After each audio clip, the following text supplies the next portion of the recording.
आपल्या digital library चॅनलमध्ये आपले स्वागत आहे। इथे तुम्हाला विविध पुस्तकांचे सखोल विश्लेषण ऐकायला मिळेल। आज आपण वि स खांडेकर यांच्या गाजलेल्या ययाती या कादंबरीबद्दल सविस्तर ऐकणार आहोत। चला तर मग सुरुवात करूया। ययाती कादंबरी एक सखोल विश्लेषण। लेखक वि स खांडेकर विष्णू सखाराम खांडेकर हे ययाती कादंबरीचे लेखक आहेत। त्यांना 1974 साली साहित्य क्षेत्रातील सर्वोच्च सन्मान असलेल्या ज्ञानपीठ पुरस्काराने सन्मानित करण्यात आले। प्रकाशन तारीख ययाती कादंबरीचे प्रकाशन 1959 साली झाले। कादंबरीतील प्रमुख पात्रे। ययाती मुख्य नायक, जो इंद्रिय सुखाच्या पाठीमागे लागून आयुष्यातील शांती गमावतो। तो तारुण्य टिकवण्यासाठी अनेक प्रयत्न करतो। देवयानी, शुक्राचार्यांची कन्या, ययातीची पहिली पत्नी। ती स्वभावाने हट्टी आणि गर्विष्ठ आहे। शर्मिष्ठा, दैत्यांची राजकुमारी, देवयानीची दासी आणि ययातीची दुसरी पत्नी। ती शांत, त्यागशील आणि प्रेमळ आहे। कच, देवयानीचा प्रियकर, जो शुक्राचार्यांकडून संजीवनी विद्या शिकतो। पुरु, ययातीचा धाकटा मुलगा, जो पित्याच्या सुखासाठी आपले तारुण्य देतो। यदू, तुर्वसू, द्रुह्यू, अनु, ययातीचे इतर पुत्र। कादंबरी लिहिण्याचा लेखकांचा उद्देश। वि स खांडेकर यांनी ययाती कादंबरी लिहिण्यामागे अनेक महत्त्वाचे उद्देश होते। मानवी वासना आणि तृप्तीचा शोध। मानवी मनातील वासना, मोह, सुख, दुःख आणि त्यांच्या मर्यादांवर प्रकाश टाकणे हा एक प्रमुख उद्देश होता। ययातीच्या माध्यमातून लेखकांनी हे दाखवून दिले की वासना कधीही पूर्णपणे शमत नाहीत आणि त्यातून खरे समाधान मिळत नाही। जीवनातील नैतिक मूल्ये, त्याग, संयम, कर्तव्य आणि प्रेम यांसारख्या मूल्यांचे महत्त्व अधोरेखित करणे।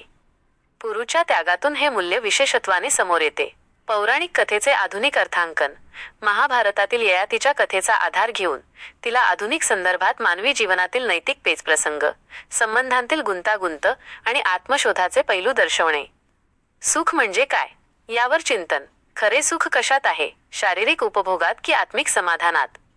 या प्रश्नावर विचार करण्यास वाचकांना प्रवृत्त करणे।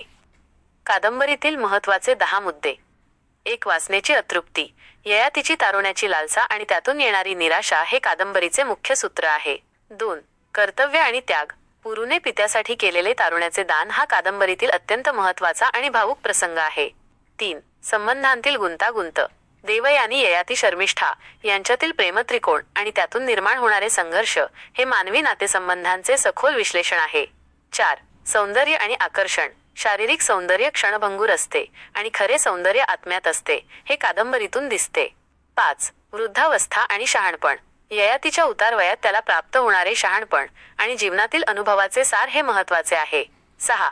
मानवी स्वभावाचे विविध पैलू, प्रत्येक पात्राचे वेगळे वैशिष्ट्य, देवयानीचा अहंकार, शर्मिष्ठेचा त्याग, कचाची निष्ठा हे मानवी स्वभावाचे दर्शन घडवते। 7.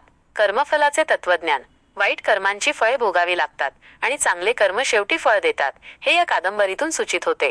8. समाजाचे नैतिक अधःपतन, तात्पुरत्या सुखासाठी नैतिक मूल्यांची पायमल्ली कशी होते यावर हे कथानक प्रकाश टाकते।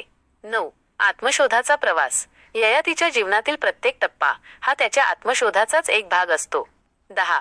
वास्तव आणि आदर्श यांचा संघर्ष, कादंबरीतील पात्रे कधी आदर्शवादी तर कधी पूर्णतः वास्तववादी भूमिका घेताना दिसतात, जो मानवी जीवनातील एक चिरंतन संघर्ष आहे। ही कादंबरी का वाचावी? ययाती ही केवळ एक पौराणिक कथा नाही, तर मानवी जीवनातील अनेक शाश्वत प्रश्नांवर चिंतन करणारी एक अजरामर कलाकृती आहे। ती वाचण्याची अनेक कारणे आहेत। 1.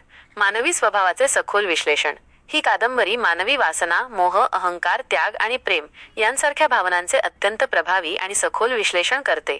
तुम्हाला तुमच्या स्वतःच्या भावना आणि इतरांच्या भावना अधिक चांगल्या प्रकारे समजून घेण्यास मदत होईल। 2. नैतिक आणि तात्विक शिकवण, वासनेच्या मागे धावून समाधान मिळत नाही आणि खरे सुख हे त्यागात आहे यांसारख्या महत्त्वाच्या नैतिक शिकवणी या कादंबरीत आहेत। आयुष्यात योग्य निर्णय घेण्यासाठी आणि समाधानी राहण्यासाठी ही शिकवण उपयुक्त आहे। 3.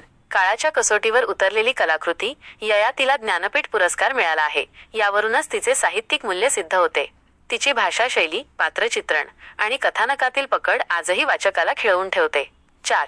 पारंपरिक कथेचे आधुनिक अर्थांकन, महाभारतातील एका लहानशा कथेला खांडेकरांनी आधुनिक जीवनातील नैतिक आणि सामाजिक मूल्यांशी जोडून तिला एक नवा आयाम दिला आहे, यामुळे ती आजही प्रासंगिक वाटते।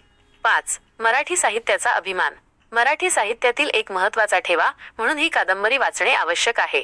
मराठी भाषेची सौंदर्य आणि ताकद अनुभवण्यासाठी हे उत्तम उदाहरण आहे। 6. आत्मचिंतनासाठी प्रेरणा. ही कादंबरी वाचकांना स्वतःच्या आयुष्यातील प्राधान्यक्रम, सुखाची व्याख्या आणि नातेसंबंधांचे महत्त्व यावर विचार करण्यास प्रवृत्त करते. थोडक्यात, ययाती ही केवळ एक कथा नाही, तर जीवनाचे अनेक पैलू उलगडणारी एक विचारप्रवर्तक कलाकृती आहे.